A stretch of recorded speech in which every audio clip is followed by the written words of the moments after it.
ومكمل معاكم في سلسلة مبادئ من المبادئ الجزء الثالث بسرعة كده عشان الحلقة دي مليانة تفاصيل مهمة. يا ترى لما الجمهور بيتكلم عن نظرية المؤامرة ده بيكون هري فعلا؟ اللي عاصر الفترة من 2004 ل 2015 هيعرف ان في جرائم ارتكبت في حق نادي الزمالك. في فترة 2000 ل 2004 الزمالك عمل انجازات رائعة، وبعد الفترة دي بدأت المهزلة. في 2004 حصلت هجمة مريبة من الإعلام ضد الاتحاد المصري بقيادة الدهشوري، وده بعد خروج المنتخب من الدور الأول في أفريقيا. بعدها تم تعيين عصام عبد المنعم واللي كان معروف بكرهه الشديد لنادي الزمالك، وتم تعيين عادل القيعي رئيس لجنة شؤون اللاعبين. تخيل الاتنين دول كانوا بيديروا الكورة. بعدها تم فتح القائمة ليصبح عدد اللاعبين 30 لاعب، وتم رصد ثغرات في عقود لاعبين في الدوري واستغلها الأهلي والقيعي اللي كان غير أمين في المواقف دي، وده عشان سهل انتقالهم للاهلي زي اسلام الشاطر. على الجانب الاخر وكالة الهرم فتحت ميزانية مفتوحة وامتيازات وعقود اعلانات لاي لاعب يختار الاهلي، فتقول له اهلي ولا زمالك فيرد اهلي. الاهلي في الوقت ده عمل فريق مرعب وفريق احتياطي مرعب،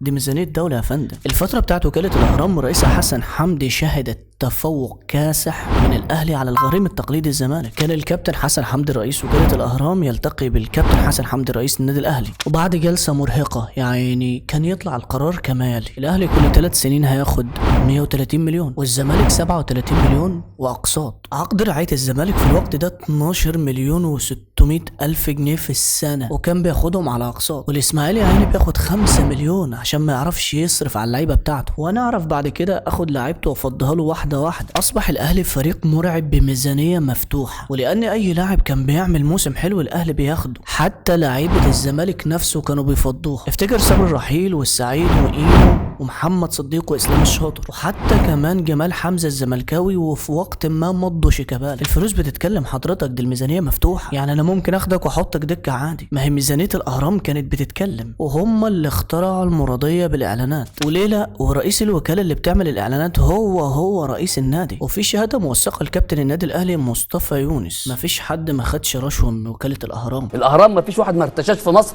من أولها لآخرها. ما ارتشاش وما خدش هدايا. وانت عندك القصه الشهيره بتاعت مرتضى منصور لما بعتوا له الساعه الذهب ولا مش عارف ايه الذهب، وقال لهم لا متشكر مش عايز.